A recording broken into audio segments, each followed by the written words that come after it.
End Over End, the song that ends disc 1 by the Foo Fighters in your honor. Like a Melvin song at the end. I thought it would never end. Yeah, really. Anybody ever plays that on the radio, good luck. I know, right? That's all I got to say. We'll do a single edit. We'll just chop off the tail of it. Okay. Las Vegas is checking in. It's Amanda. Hi, Amanda. You're on Rockline. Hi, you guys. What up, lady? I love you guys so much.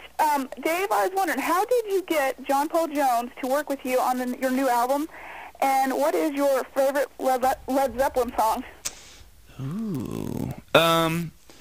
The John Paul Jones thing, you know, he's been active since Led Zeppelin split up. And he's produced records for people before, along with making his own records. I remember he produced some records for the Butthole Surfers, this band from the 80s and 90s, this crazy sort of punk band from Texas. And I remember hearing when he produced a Butthole Surfers record, I thought, oh, that's kind of cool, you know. Maybe someday I could get to work with John Paul Jones too. And so when we came up with the acoustic record idea and guests, there was a song that I thought would sound great with mellotron on it. And mellotron is this really cool, crazy old instrument that people don't use too much anymore these days. But Led Zeppelin used it, and he was the king of the mellotron, Rain Song, and I think he even used it. I think he used it for Kashmir too. But anyway, I thought, ooh, let's just call and see if John Paul Jones is in town, or if he'll work with us. And it turned out that he was going to be in town because Zeppelin were receiving a Lifetime Achievement Award from the Grammys, and the timing was perfect. And he was a great guy. We talked on the phone, talked about it, and we got along really well. And he's just, I mean, besides the fact that he's a legend and he's in the greatest rock and roll band of all time as far as I'm concerned, he's a really great guy. He's a gentleman, down to earth, musical genius. He was just great, man. I could go on for hours about that guy. He's great. He still makes good music too. Absolutely, man. And if you listen to like any of his solo records, there's a record called Zuma that he made. Mm-hmm. You listen to that and it's like as rocking as the most rocking Zeppelin riffs you've ever heard. Like, he's still going for it. He's amazing, man. And that record, he made a record with this crazy avant-garde vocalist, this woman named Diamanda Gallas. You ever heard of her? Yes, She's I have. Mm-hmm. absolutely out of her mind. This woman she's a beautiful Greek woman who is possessed by someone or something, I don't know.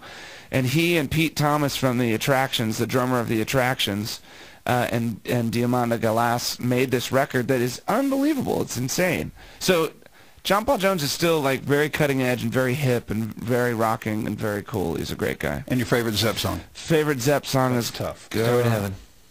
Oh man, that's Nate, you're going with Stairway? No, I'm just guessing what Dave's might be. I don't really listen to Zeppelin. I would probably have to go. I'd have to go Black Dog. You gotta go Black Dog. There's so many. That's an obvious choice, but I'd have to go Black Dog. Plant called that the "Let's Get Naked and Do It in the Shower" song. Well, there you go. You know, you gotta call it what it is. I got one right. RocklineRadio.com will tell you who's coming up on the show. We'll continue with Foo Fighters in just a moment. Shinedown is on next. This is Rockline, exclusively on the Riff, WRIF Detroit.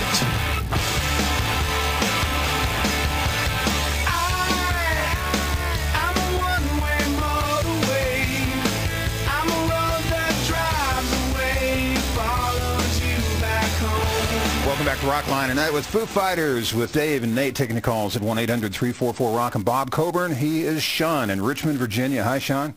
Hey, how you doing? Hey, Dave. Yeah, Nate, Richmond, Virginia, baby. Sorry. Got two questions. Nate wants to ask why you haven't sung a song yet. All the other guys have, you haven't? Yeah, Nate. And, I haven't sung a song yet? Yeah. And if you have any direction on the next album. I can't hold a tune. I don't suspect. Actually, I haven't tried it, but I think you should try, Nate. Yeah. Try. Yeah. I don't know. I've just I don't really sing. And then as far as direction on the next album, I will be the direction on the next album. That's right. Well, that confidence came through there. There Yeah, we go. you know what? Yeah. Maybe Yeah. the deal is that Nate is the lead singer on the next record. That could be. You know what I mean? There we go. Really we stepping finally up. go triple platinum. Now, we're in the break. Swimming in women. We're in the break, and you were talking about going to your studio here in the Southern California area and saying you're ready to do another record. Absolutely. Absolutely. Well, I don't have any songs, but I'd love to start. Oh, I got a whole bunch.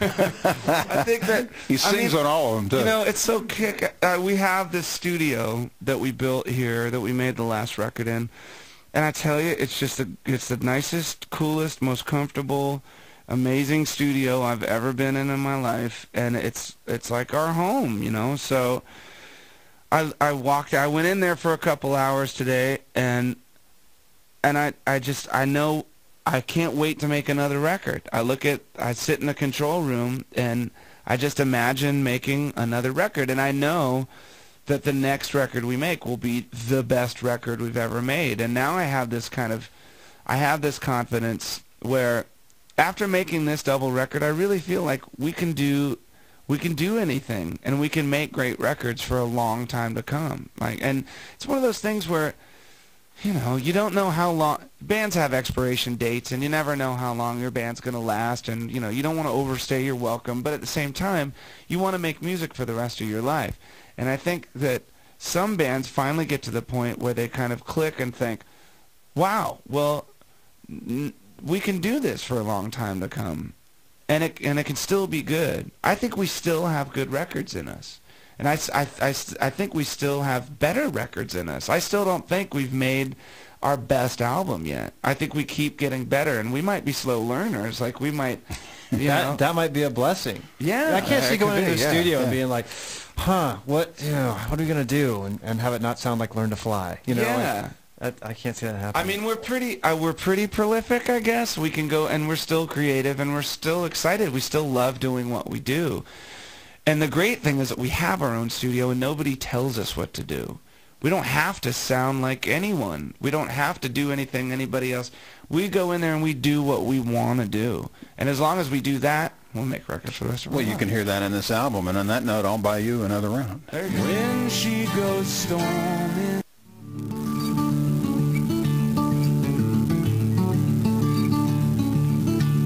Wake up. That's Dave and Josh Homme together. And a little guitar work from Josh from Queens of the Stone Age. Yeah, me and Josh You having and a Josh. sensitive classical moment. Another call, one more from Long Island. This time it's Sarah. Hi, Sarah. Hey, What do you have for the guys? on behalf of the Post Board, I'd like to ask you guys, what are your favorite songs off a new album to play live, and why? Oh, the Post Board. My favorite song lately has been Born on the Bayou. We started playing that about a week and a half ago, and it's really fun because I love Creedence Clearwater Revival. They're great. Nate?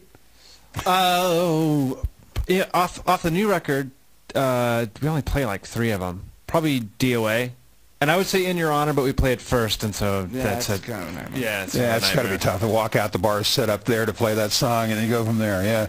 All right. I want to thank everybody for listening, for calling to our affiliate stations, Bill Burrs from RCA Records, Gabby Skolnick for everything that she does, to John Silva as well, John Breen from Crystal Media Networks. John, thanks for everything over the years, man. To also Liz Opper, Gwen Matthews from Fox Broadcasting. Good to have you in-house tonight. And, of course, to our guests, Dave and Nate from Foo Fighters. I've been playing all the songs off this CD. I'm just not on stage I doing think it, you pretty much played every single song. We got a taste of 12 out of 20, which ain't bad. You're good at this, dude. You're good. I'm BC. I'll be seeing you.